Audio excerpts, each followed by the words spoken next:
Okay, we learned a couple rules for differentiation yesterday, and we're going to find out a few more today. So first, to take a look at what we saw the other day, we have the derivative of a constant is 0. The power rule, so if you have x raised to some constant power, you can bring that power down, and your new exponent will be 1 less. We have our constant multiple rule, so if you have the constant times a function, and you take the derivative, it's the constant times the derivative of the function. We have our sum and difference rules, which just says if you are adding or subtracting, you can take the derivative of each function independently. Okay, now we're going to look at the product rules. So what happens if we're multiplying two functions together? And unfortunately, it's not as straightforward as just taking the derivative of each of them. If we go through this using our limit definition, and turns out we can add and subtract the same piece here. It's going to help us when it comes to manipulating this. And we can split this into two different limits.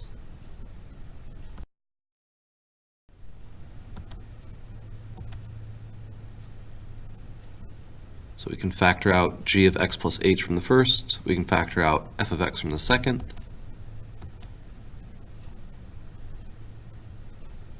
So we can turn that into the product of two separate limits. And we find that we have the derivative of f prime times g plus f times the derivative of g.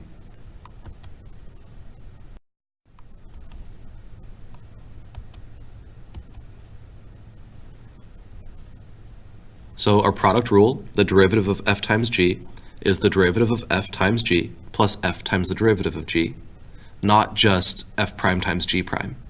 Now, keep in mind, this might look a little bit confusing right here, but we have the commutative properties of multiplication and addition, so you don't necessarily have to keep track of the order of these things. It doesn't matter if you go f prime g or if you write it as g f prime, and it doesn't matter if we add these in the other order. So what I always tell myself is it's the derivative of one times the other plus the derivative of the other times the first. We can represent this using u and v to represent those two functions. You'll often see this notation. And so we can try this now. If we take the derivative, we could first just use some algebra, expand, and use methods we already know for taking the derivative. But if we compare this to the product rule, so u prime, that would be the derivative of the first, would be 2x, leave the second alone, plus leave the first alone times the derivative of the second, and if we multiply those together and simplify, we get the exact same thing. We have the quotient rule, which gives us a way to take the derivative of a fraction. So if we start with our definition of derivative and multiply by this term right here to get rid of the fraction, and if we add and subtract f of x, g of x, it'll allow us to manipulate this in a way that's going to make things simplify down.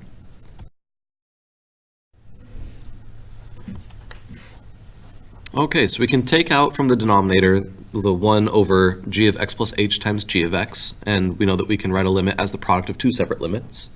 And on the left side, we'll take our f of x plus h minus f of x times g of x, all over h, make that one limit.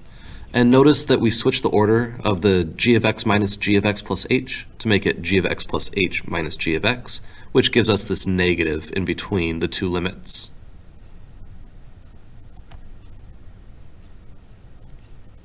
So that's f prime times g minus f times g prime times 1 over g of x squared. If we write that with u's and v's, it's much nicer this way, u prime v minus u v prime over v squared. So we can remember this in either way. So derivative of 2x cubed plus 5x over x squared plus 3. Follow the formula. We have u on top, we have v on bottom. So the bottom goes first, x squared plus 3, times the derivative of the top, minus the top times the derivative of the bottom, all over the bottom squared. And I have just a little saying I use to help myself keep everything in order here, low d high minus high d low over the square of what's below. So think of what that means. low means the bottom term, d high means the derivative of the top term, minus the high term, the top term, times the derivative of the low term, all over the low term squared. So low d high minus high d low over the square of what's below. Now, where this is different from the product rule, we saw with the product rule the order doesn't really matter. With the quotient rule, the order is very important because subtraction is not commutative. So we have to have these in the correct order to get the correct answer.